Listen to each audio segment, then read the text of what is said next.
바이오주 한번 얘기해 볼게요. 시간 한 8분 정도 남았습니다. 명품보다는 비만 치료제다. 약발 제대로 받는 증시.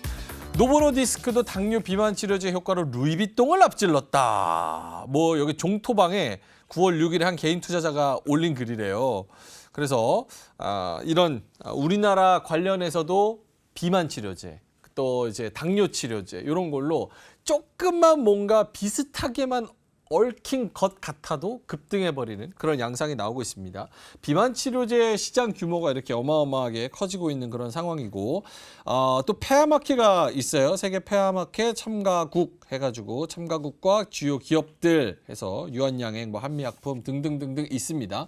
어떻게 지금 오늘 그러니까 지난주부터 이제 바이오로 슬슬 가는 것 같다라는 생각이 들었는데 오늘 그 뭔가 느낌이 좀 더 강해진 듯한 그런 상황이거든요. 바이오주 지금 9월 달에 적어도 9월 달에는 봐야 된다. O. 아니다. 바이오주 이러다가 또 변죽만 울리고 또 떨어진다. X. 봐야 된다. O. 아니다. X. 하나, 둘, 셋 올려주시죠. 두 분 다 O.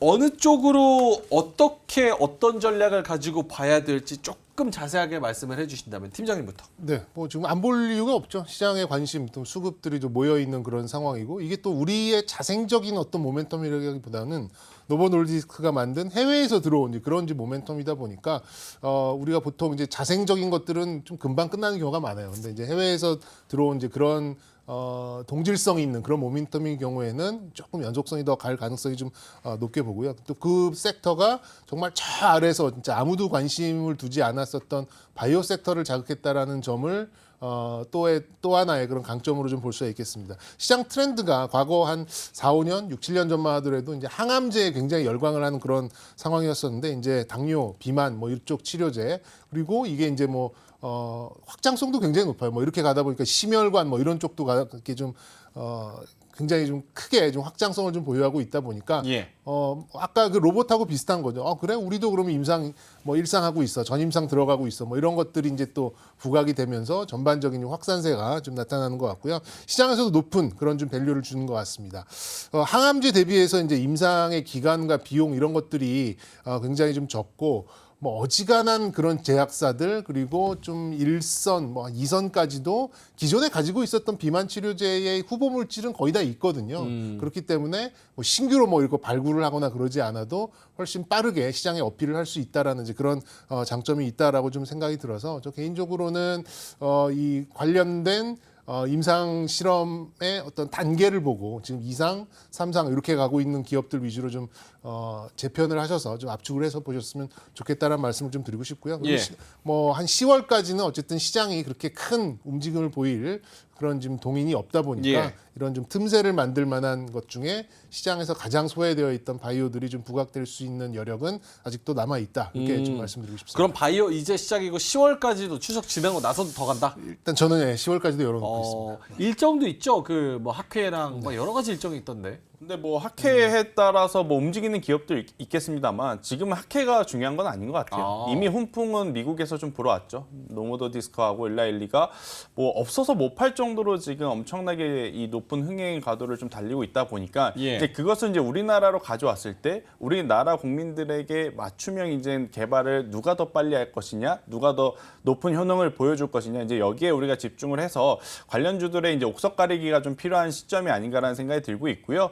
일단 글로벌 기업과 연관 지어본다라고 하면 결국에 이제 펩트론의 주가가 여기서 얼만큼 더 갈 것이냐가 이제 가장 관건인 것 같아요. 일단 펩트론 같은 경우에는 이 스마트 대포라 그래서 이 비만 치료제를 한 번 맞았을 때 예를 들어서 3에서 5일 간다라는 것들을 뭐 한 달 정도 이렇게 적용 기간을 늘려주는 기술을 가지고 있거든요. 그러다 보니까 우리나라 기업들 중에서 가장 이제 에로라고 하죠. 이 기술 수출에 대한 기대감이 가장 높은 그런 상황이 있고 그것들이 현실화가 된다라고 하면 저는 지금 이제 뭐 임상 1상을 계획 중이든 뭐 임상 2상 진행 중인 이 관련 제품을 가지고 있는 기업들의 주가도 또 한 번 더 올라갈 가능성이 높지 않을까라는 생각이 들어요. 그리고 가격적으로도 메리트가 있는 지금 현재 위치까지 제약바이오가 굉장히 오랜 기간 소외를 받았어요. 가격적으로도 기간적으로도 이제 소외를 받았기 때문에 대신에 우리가 한번 제약바이오에 한 5, 6년 전에 크게 한번 당하지 않았습니까? 그때 이제 어떤 문제가 있었냐면 우리도 그거 할 거야. 우리도 유사한 것을 할 수도 있어. 이렇게 스치면 막 상한가 가는 그렇죠. 그런 것도 한번 겪었기 때문에 이번에는 그 안에서 옥석 가리기를 좀 잘 하셔서 대응만 한다면 저는 10월달, 11월달까지도 제약바이오는 뭐 시장 전체를 좌지우지할 만한 뭐 변동성을 보인다라기보다는 갈 종목분들은 계속 좋은 퍼포먼스를 보일 가능성이 높다라는 의견 드리겠습니다. 근데 지금 뭐 채팅창에서도 바이오는 너무 어려워요. 그래서 뭐 사요? 뭐 이런 말씀을 하시거든요.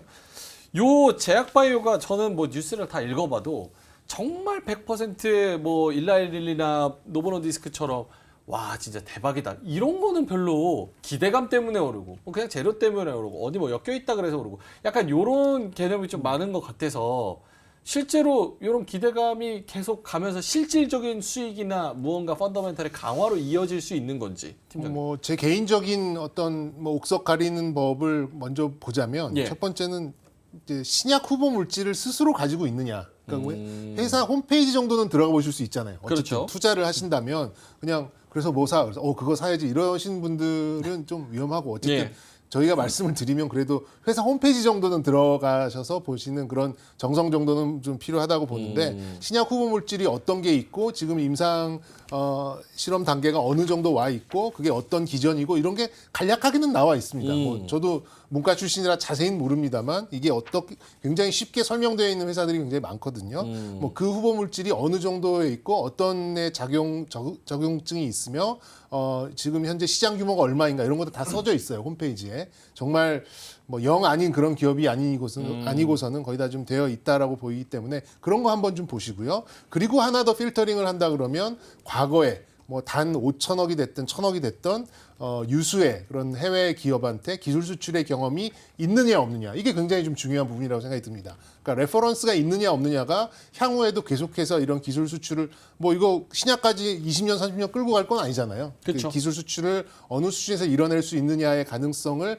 가지고 있느냐 없느냐가 또 굉장히 중요하거든요. 그래서 뭐 어렵게 보면 한도 밑도 끝도 없다 보니까 저는 이 딱 두 개를 가지고 일단 필터링을 하고 그 다음에 지금 트렌드와 맞느냐 그리고 이 임상 단계가 넘어갈 수 있는 그런 좀 위치에 있느냐 이 정도만 좀 보시더라도 저는 뭐 영 아닌 종목을 그냥 따라 사는 거랑은 네. 좀 다른 결과를 나타내지 않을까 그렇게 좀 말씀드리고 싶습니다. 10월까지 이 바이오 한 종목은 꼭 포트에 있어야 된다라고 생각하시는 분 손 한번 들어주시겠어요? 두 분 다. 오. 전체 테마랑 섹터 중에서 바이오가 그래도 제일 상위에 있다 손 한번 들어주시겠어요? 상위는 아닌 그건 것 아니에요. 같습니다. 그러니까 뭐 동등한 입장, 뭐 동일 비중 이 정도는 네. 오케이, 알겠습니다. 두 분 각각 30초도 못 드릴 것 같은데 어쨌든 종목 하나씩만 딱 받는다고 하면 뭐 하는 거고 어떤 종목이고 가격 전략까지. 이사님. 네, 저는 동아ST를 여러분들이 꼭 체크를 해보셨으면 좋겠다는 생각이 들고 있고요. 예. 그러니까 일라일리가 지금 가지고 있는 GLP-1의 복합 기전에 이제 이 비만 치료제와 가장 유사한 임상 시험을 좀 진행할 수 있는 기업이다라고 좀 보셨으면 좋겠다라는 이야기. 그리고 바이오시밀러 쪽에서 이제 불확실성들이 이제 많이 해소되었기 때문에 실적에 대한 불확실성도 굉장히 낮아진 상태. 그렇다라고 하면 짧게 보기보다는 길게 볼 수도 있는 그러한 기업이 아닐까라는 생각이 들어서요. 동아ST 현재 위치가 굉장히 낮습니다. 예. 네, 부담 없는 위치에서 한번 우리가 같이 공부해 보시는 것도 좋지 않을까라는 의견 드리겠습니다. 알겠습니다. 목표가는 한 8만 원 정도 말씀을 해 주시고요. 팀장님은요? 네, 한 저는- 30초 있습니다. 네, 에이프릴 바이오. 에이프릴 바이오. 네, 걸그룹 아닙니다. 에이프릴. 에이프릴 바이오. 네. 그 파이프라인도 있고요. 라이센스 아웃도 한번 했었던 그런 기업이고 예. 아까 이사님께서 말씀해 주셨듯이 약효를 지속할 수 있는 플랫폼도 보유를 하고 있습니다. 그리고 자가 면역 억제제도 지금 임상이 잘 진행되고 있고 시가총액 2천억 대밖에 안 되거든요. 앞으로 좀 이런 것들이 좀 부각이 되면은 글쎄 뭐 한 3만 원대까지 시가총액을 어느 정도 레벨업 시킬 수 있는 여력은 충분히 있지 않을까라는 차원에서 저는 좀 아래에 있는 종목 예. 좀 말씀드리도록 하겠습니다. 목표가는 3만 원, 손절가는 2만 원 정도 말씀을 해 주셨습니다. 에이프릴 바이오 그리고 동아ST 이렇게 두 종목 말씀을 해 주셨네요. 이로운 경제 채널 EBC